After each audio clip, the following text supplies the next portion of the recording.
달 좀 더 됐는 것 같은데요. 데살로니가 전서에 있는 말씀으로 설교하면서 항상 기뻐하라, 쉬지 말고 기도하라, 범사에 감사하라 같이 말씀을 나누었어요.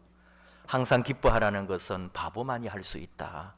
바보처럼 알아도 모르는 것처럼 언제나 바보가 되라는 말씀으로 받았어요. 그리고 웃으라고, 기뻐하라고, 바보처럼. 쉬지 말고 기도하라는 말씀은 끝까지 기다리고 참으라 하는 말씀으로 들었습니다. 오래오래 심지어 내가 죽은 이후에 이루어질 수도 있으니 절대로 바로 그때 열매를 얻으려 하지 말고 끝까지 기다리며 참아주라. 그리고 범사에 감사하라는 말씀은 모든 것이 하나님의 은혜이므로 하나님의 은혜라고 우리가 고백하고 하나님에게 감사하는 거죠. 세상의 모든 것은 하나님께서 주신 선물입니다. 하나님이 하셨습니다. 하나님이 도우셨습니다. 하나님 감사합니다. 성공도 행복도 실패도 아픔도 모두 하나님의 은혜입니다. 이런 고백을 했습니다. 영상에서 방금 보았지만은 청교도가 미국에 건너갔을 때에 맞이한 추수감사절은 넘침의 감사가 아니었다는 거죠. 그럼에도 불구하고의 감사. 여기 기독교의 핵심이 있습니다. 우리 기독교는 이루어졌기 때문에 그래서 감사하는 게 아닙니다. 모든 일이 잘 되었으므로 그러므로 감사합니다가 아닙니다. 그럼에도 불구하고의 감사합니다.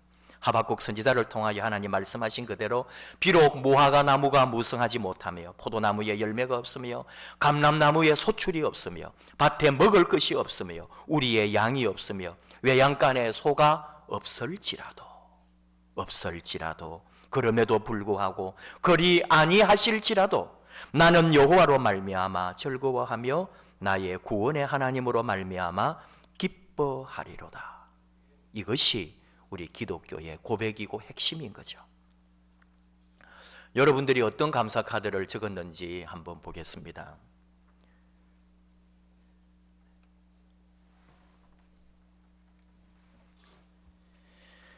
고통과 곤란 가운데 포기하지 않을 믿음과 힘주심에 감사합니다. 산에 길을 내시고 산 위에 곡식을 자라게 하실 주님을 찬양합니다.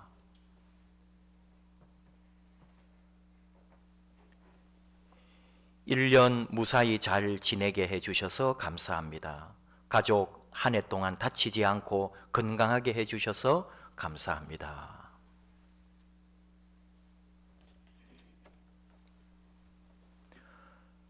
고난 주심이 더욱 감사하게 하심을 감사합니다.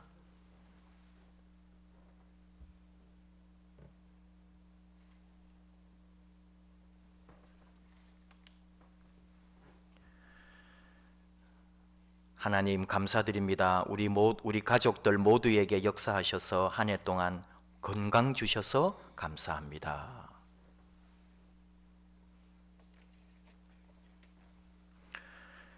(2013년 9월 29일부터 729일간 군생활 무사히 잘 마치고 몸 건강히 전역할 수 있게 해주셔서 감사합니다. 육체적으로나 정신적으로도 더욱더 성숙하게 해주신 것도 감사합니다. 또 무엇보다 제 삶의 주인이 하나님 아버지시며 오직 그 말씀 따라 살아가겠다고 고백할 수 있게 해주심에 감사드립니다. 늘 굶지 않으니 행복합니다.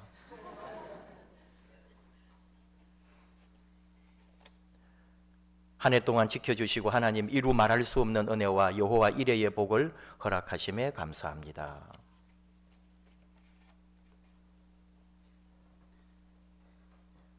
하나님 사랑하여 주셔서 행복한 한 해였습니다. 감사합니다. 하나님 한 분만으로 충분합니다. 하나만 더 할게요. 항상 그랬듯이 올 한 해도 함께 해주신 하나님께 감사드립니다. 가족 모두 건강하게 해주신 것도 감사드립니다.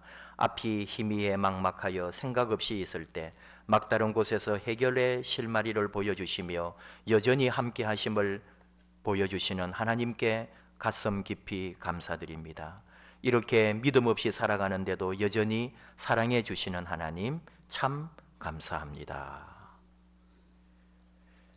우리 성도님들 나중에 점심시간에 다 밖에 내놓을 테니까요. 현관에서 어떤 고백들이 있는지 같이 나누고 또 은혜 같이 서로 나누면 좋겠습니다. 이렇게 감사하는데요. 내용을 보면은 진짜로 또 감사한 것도 있는가 하면은 어려워도 감사하다고, 힘들게 된 것도 감사하다, 그런 것도 간혹 나오는데 우리의 현실이 그렇다는 거죠. 그럼에도 불구하고 감사한다는 게 이게 여러분 당해보지 않은 사람은 모르거든요. 말로는 얼마나 하기 쉬워요. 그러나 정말로 어렵고 힘들 때는 아무도 감당할 힘이 없는 거죠. 하나님의 사람들은 범사에 감사했을까요? 민수기 11장 11절에서 15절을 통해 모세의 마음을 봅니다. 표준 세번역 성경인데요. 어찌하여 주께서는 주의 종을 이렇게도 괴롭게 하십니까? 어찌하여 저를 주님의 눈밖에 벗어나게 하시어 이 모든 백성을 저에게 짊어지으십니까? 이 모든 백성을 제가 잉태하기라도 했습니까? 제가 그들을 낳기라도 했습니까? 어찌하여 저들어 주께서 그들의 조상에게 맹세하신 땅으로 마치 유모가 젖먹이를 품듯이 그들을 품에 품고 가라고 하십니까? 백성은 저를 보고 울면서 우리가 먹을 수 있는 고기를 달라 하고 외치는데 이 모든 백성에게 줄 고기를 제가 어디서 구할 수 있습니까? 저 혼자서는 도저히 이 모든 백성을 짊어질 수 없습니다. 저에게는 너무 무겁습니다. 주께서 저에게 정말로 이렇게 하셔야 하겠다며, 그리고 제가 주님의 눈밖에 나지 않았다면 제발 저를 죽이셔서 제가 이 곤경을 당하지 않게 해 주십시오. 하나님에게 대듭니다. 이게 모세가 했던 말이에요. 엘리야 선지자는 어때요? 열왕기상 19장 4절 이하에 홀로 광야에 들어가서 그는 하루 길을 더 걸어 어떤 로뎀나무 아래에 가서 거기에 앉아서 죽기를 간청하며 기도하기를, 주님 이제는 더 바랄 것이 없습니다. 나의 목숨을 거두어 주십시오. 이게 하나님이 쓰신 하나님의 사람들이 그 어렵고 힘들 때에 어떻게 했는지를 우리에게 보여주시는 현실입니다. 욥은 어떻게 했나요? 욥기 3장 1, 2절 자기의 생일을 저주하며 울부짖습니다. 내가 태어나던 날이 차라리 사라져버렸더라면, 남자아이를 배웠다고 좋아하던 그 밤도 망해버렸더라면, 어머니의 태가 열리지 않아 내가 태어나지 않았어야 하는 건데, 그래서 이 고난을 겪지 않아야 하는 건데 어찌하여 내가 모태에서 죽지 않았던가? 어찌하여 어머니 배에서 나오는 그 순간에 숨이 끊어지지 않았던가? 어찌하여 나를 무릎으로 받았으며 어찌하여 어머니가 나를 품에 안고 젖을 물렸던가? 그렇게만 하지 않았더라면 지금쯤은 내가 편히 누워서 잠들어 쉬고 있을 텐데. 얼마나 고통이 심하면, 얼마나 힘들고 괴로우면 자기가 태어나지 않았으면 더 좋았을 것이라고 그런 말을 하잖아요. 태어나지 말았어야 한다는 말 가룟 유다가 들었단 말 아닙니까? 마태복음 26장 24절 인자는 자기에 대하여 기록된 대로 가거니와 인자를 파는 그 사람에게는 화가 있으리로다. 그 사람은 차라리 태어나지 아니하였더라면 제게 좋을 뻔하였느니라. 예수님이 가룟 유다 보고 한 말이에요. 얼마나 절망적인 말입니까? 인간에 대하여 마지막 포기했을 때 하는 말이거든요. 깊게 묵상을 해보면 예수님도 십자가에 달려 돌아가실 때에 모든 것을 감사하고 하나님께 영광을 돌린 것 같지만 그러지 않은 순간도 있습니다. 엘리 엘리 라마 사박다니, 나의 하나님 어찌하여 나를 버리셨나이까. 고통과 절망으로 울부짖고 자기의 목숨이 끊어지는 그 순간에 주님 앞에서, 하나님 앞에서 절규하는 예수님을 볼 수 있잖아요. 이런 하나님의 사람들, 예수님조차도 마지막 시간에 그 고통의 절규가 있는데 과연 우리가 무엇을 감사한다는 말일까? 아프고 힘든 사람에게 우리 흔히 항상 기뻐하라고 하잖아요. 쉬지 말고 기도해요. 하나님 함께 하실 겁니다. 범사에 감사하라고 했잖아요. 그런 말이 도움이 될까요? 도리어 마음 상하게 하고 기분 나쁘게 하고 신앙에서 멀어지게 하는 말이 될지도 모릅니다. 우리가 그런 식으로 감사하라, 기도하라, 뭐 그런 말 필요 없는 거예요. 정말 하나님이 그 정도 얕은 수준에서 우리 보고 기도하라고, 우리 보고 감사하라고, 기뻐하라고 했을까요? 그러지 않거든요. 고난의 자리, 죽을 것 같은 상황, 견딜 수 없는 아픔 가운데서도 하나님께서 우리를 향하여 기뻐하라고, 기도하라고, 감사하라고 하는 것은 바로 하나님의 사람들이 있기 때문입니다. 끝까지 남겨놓은 믿음의 동지들이 있기 때문입니다.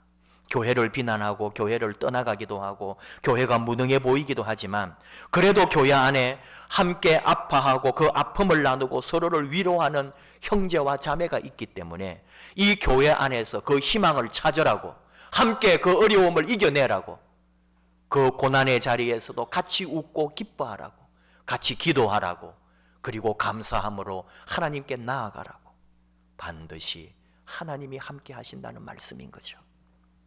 미국에서 일어난 9.11 테러 이후에 서방 세계 쪽에 일어난 가장 최악의 테러로 기록될 프랑스 파리 테러가 엊그제 발생했습니다. 파리 시내 6군데에서 동시다발적으로 일어난 거죠. 100여 명 숨진 바타클랑 극장은 미국 록밴드가 공연을 하고 있는데 1000여 명의 관객들이 있었는데 그 관객을 향하여 총을 쏜 거죠. 13일의 금요일을 서양 사람들은 참 싫어합니다. 그런데 13일의 금요일에 이 사람들이 나를 잡은 거죠. 극단적 이슬람주의자들의 소행이라고 하는데 정치적인 것과 종교적인 문제들이 뒤섞여 있어서 이것을 누가 어떻게 풀겠습니까? 이런 일을 보면서 다시 생각하는 것은 예수님의 십자가예요. 세상의 어떤 것으로도 십자가를 능가할 수 없습니다. 자기를 낮추고 자기를 죽는 데까지 내놓는 것이 십자가 사건이거든요. 피할 수도 있고 도망갈 수도 있습니다. 죽지 않을 수도 있습니다. 그러나 예수님은 친구를 위하여, 형제를 위하여 무조건적으로 자신을 완전히 내어주는 사랑으로 이 세상을 구하는 거죠.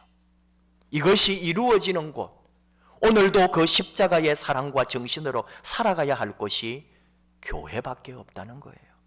우리가 다시 이 교회를 받아들여야 되고 이 교회 안에서 다시 우리의 삶을 추스르고 다시 만들어가야 한다는 거죠.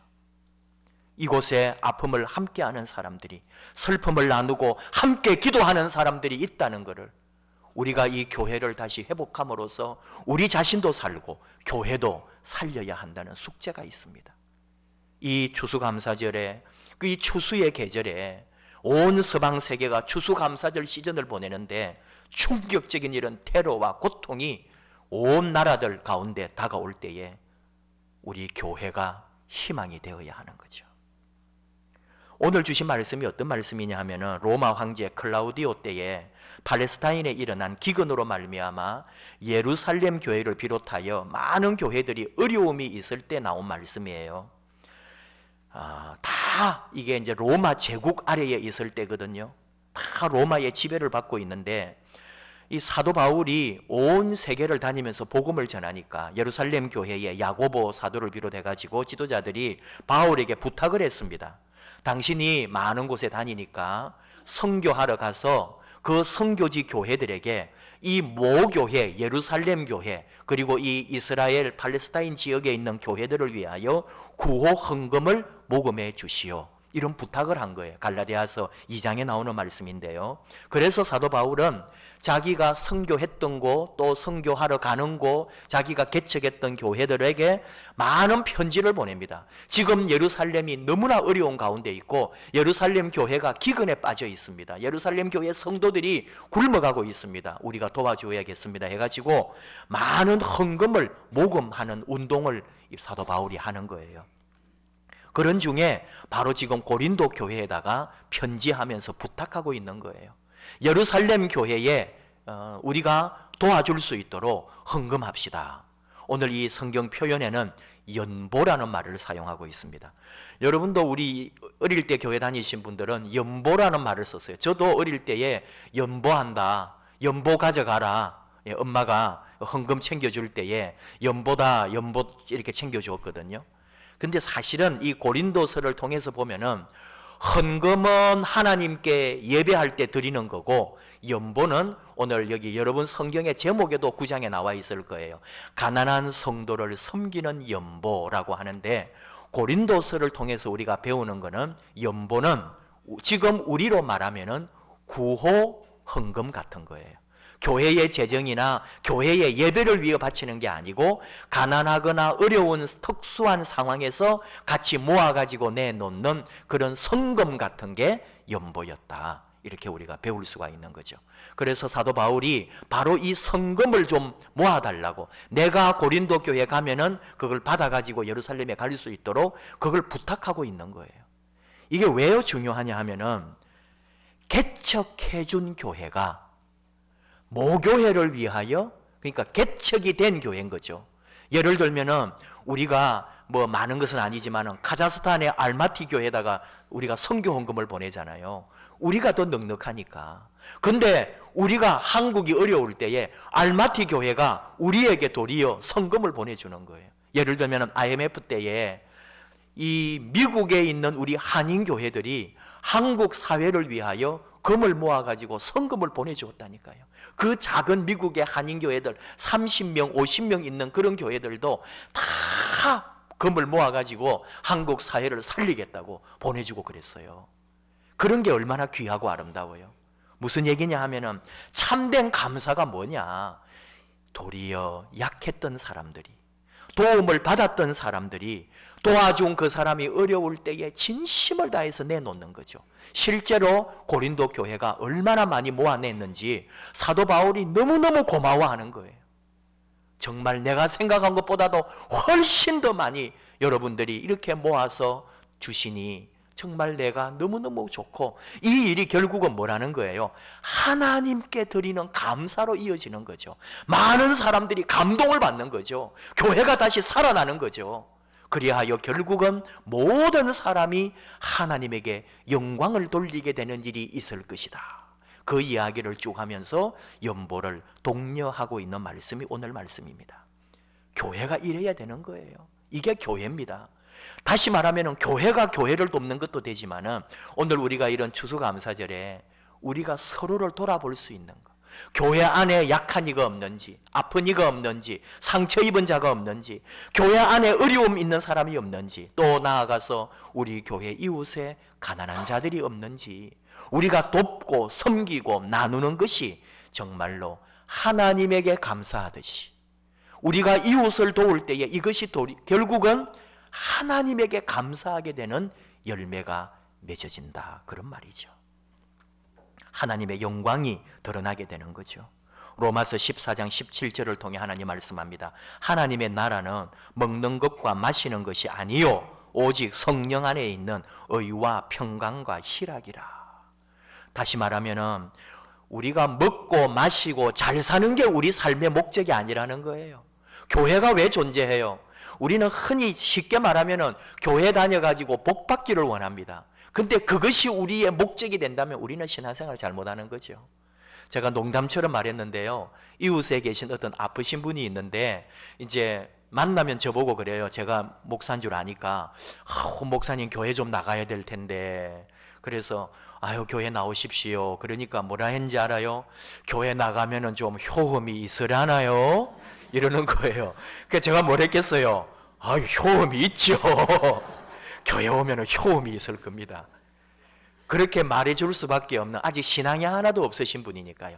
그러니까 교회 다니면은 무슨 병의 효험이 있고 물질의 효험이 있고 자식들에게 효험이 있고 그런 식으로 다 생각하는 거죠. 마치 우리가 불공을 드리면은 지극정성을 다하면은 하늘이 또는 부처님이 뭔가 우리에게 자비를 베푸실 것 같은 그런 신앙인데, 물론 신앙의 기본은 그거죠. 우리가 왜 신앙생활 하겠어요? 하나님께 온전히 순종하고 충성하면 하나님이 내 삶에 어떤 모양으로든지 복과 은혜를 주시는 걸 우리 믿어요. 근데 그 차원이 다르다는 거죠. 감사한다고 하는 거는 하나님을 감사하고 하나님에게 영광 돌리고, 하나님께서 하나님의 나라, 이 교회가 존재하고 우리가 믿는 거는 잘 먹고 마시고 사는 게 아니라 하나님의 의를 이루고 하나님의 평화를 이루고 하나님 주시는 기쁨을 공동체 안에서 이루어가는 거다. 그게 본질이라는 거죠. 그게 이루어지면요, 그 주변에 먹고 사는 거는 우리들 안에 다 해결이 되는 거예요. 그 신비와 비밀을 너희들이 알고 있느냐, 그거죠. 드라마에서 이렇게 말해요. 여주인공이 자기를 사랑하는 남자 주인공에게 이렇게 말해요. 거짓말한 것보다 가난한 게 더 나빠요. 오늘날 연애입니다, 여러분.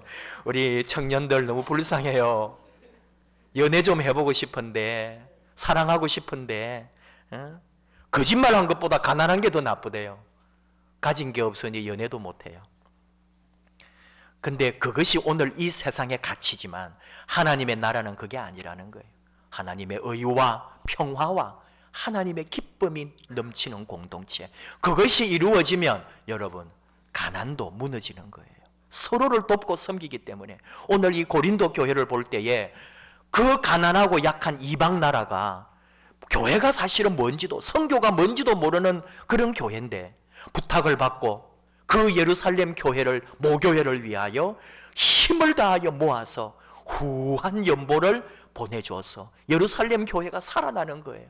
그래서 서로 감사하게 되고 결국은 하나님에게 영광을 돌리는 일이 일어난 거죠. 오늘 우리 교회에 우리 사람 한 사람 한 사람, 우리 모든 성도들, 우리 개인 개인의 삶에도 이런 은혜가 있기를 축복합니다. 오늘 제목을 감사 명령이라고 정해봤어요. 감사가 명령이다. 많이 들어본 얘기잖아요. 감사하라. 항상 감사는 성경 말씀에는 감사하라고 하는 지시형이고 명령형으로 나와요. 감사해야 합니다. 감사할래요가 아니에요. 하나님의 명령형이라는 거예요. 감사는 해도 되고 안 해도 되는 게 아니라 감사에는 복종이 있을 뿐이다. 이 얼마나 무거운 우리에게 주어진 명령입니까?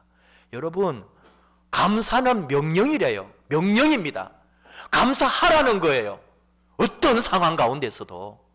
그게 얼마나 어렵습니까? 그러나 하나님은 말씀해요. 감사는 명령이다.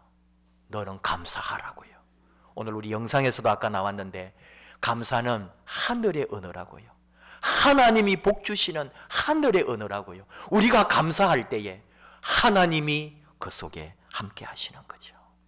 하나님은 감사하는 이에게 반드시 갚아주시고 반드시 그 감사의 열매를 맺게 하여 주십니다. 어떤 상황 가운데서도, 절망 속에서도, 고난 속에서도 그 감사를 선택할 때 하나님이 우리와 함께 하십니다. 연세대 세브란스 심장병동에 걸려 있어서 아주 유명해진 기도문이 있지요. 여러분도 많이 접해봤고 우리나라 많은 사람들이 공유하고 있는 기도문인데 오늘 이 시간에 우리 같이 그 기도문을 읽기를 원합니다. 세브란스 병원 심장병동에 있던 기도문, 우리 같이 한번 그 기도문 같이 기도하는 마음으로 읽겠습니다. 주님, 때때로 병들게 하심을 감사합니다. 인간의 약함을 깨닫게 해주시니 때문입니다. 가끔 고독의 수렁에 내던져 주심도 감사합니다. 그것은 주님과 가까워지는 기회입니다. 일이 계획대로 되지 않게 털어주심도 감사합니다. 그래서 나의 교만이 반성될 수 있습니다. 아들, 딸이 걱정거리가 되게 하시고 부모와 형제가 짐으로 느껴질 때가 있게 하심을 감사합니다. 그래서 인간된 보람을 깨닫기 때문입니다. 먹고 사는데 힘겨우게 하심을 감사합니다. 눈물로서 빵을 먹는 심정을 이해할 수 있기 때문입니다. 불의와 허위가 득세하는 시대에 태어난 것도 감사합니다. 하나님의 의가 분명히 드러나기 때문입니다. 땀과 고생의 잔을 맛보게 하심을 감사합니다. 그래서 주님의 사랑을 깨닫기 때문입니다. 주님, 감사할 수 있는 마음을 주심을 감사합니다. 아멘. 이 시간에 우리 다 함께 66장 찬송을 하려고 합니다. 이 찬송을 택한 이유는 이 찬송을 작사한 링카르트 목사님인데요.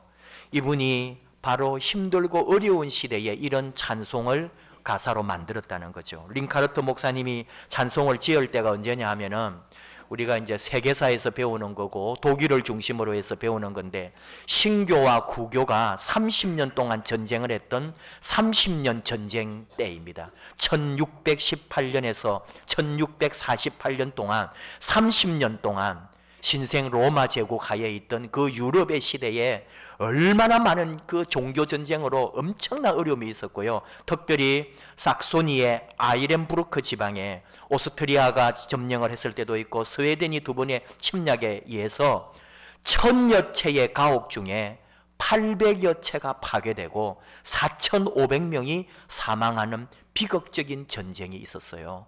바로 그 복판의 자리에 링카르트 목사님이 계셨는데 그 고난의 자리에서 감사의 찬송을 작사했단 말입니다. 어떤 상황 가운데서도 하나님에게 도리어 감사하면서 만든 이 찬송을 생각하면서 우리 함께 66장 찬송을 함께 하십시다.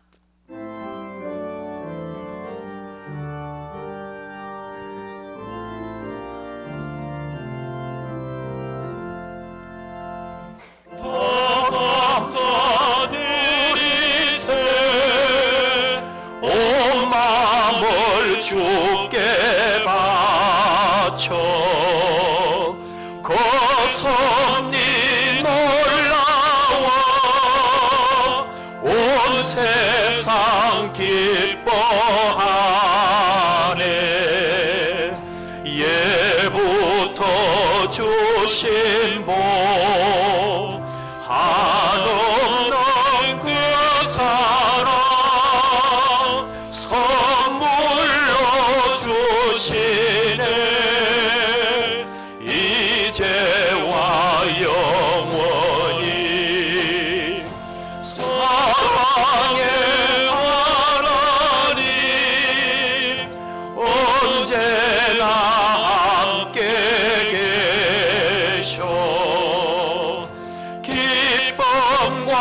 평화에 복 내려 주옵소서.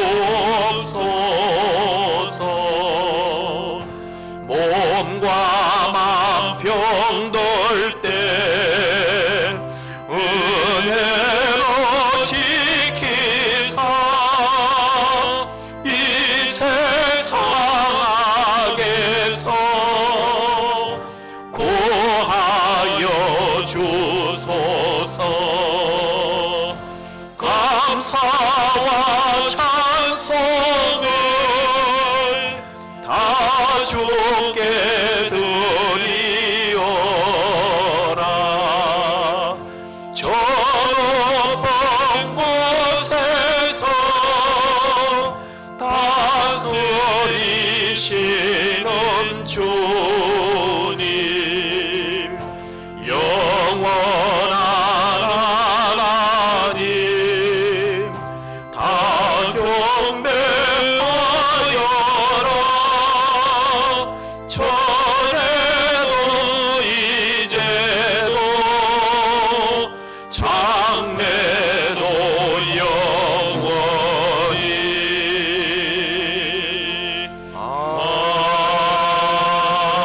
아멘. 우리 함께 한 1분 정도, 한 시간, 우리 한 해 동안에 하나님 베풀어 주신 그 은혜를 생각하면서 감사하는 마음으로, 내게 주신 귀한 은혜를 감사하면서 함께 기도하기 원합니다. 우리 하나님 앞에 온전히 우리 몸과 마음, 우리 가정, 우리 하고 있는 일들, 우리 하고 있는 모든 사업과 앞날의 꿈과 비전까지도 하나님 함께 해주시고 인도해 주옵소서. 2015년 한 해 동안 지켜주신 하나님 감사드립니다. 우리 한 마음으로 기도하겠습니다.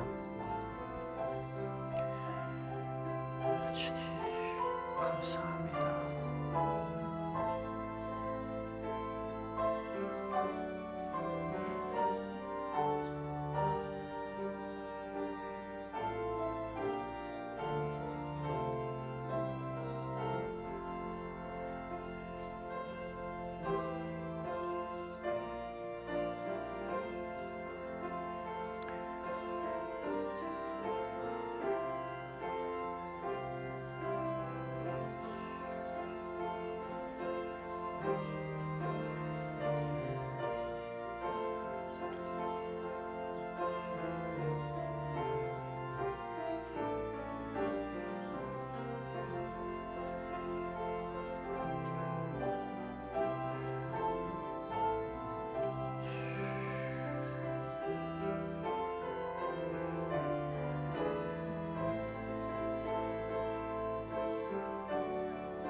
하나님 아버지 감사합니다.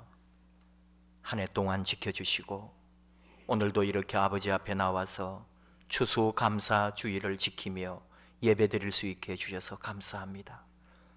하나님 없이 한순간도 살 수 없음을 고백합니다. 내게 주신 모든 것은 하나님의 선물이라고 고백합니다.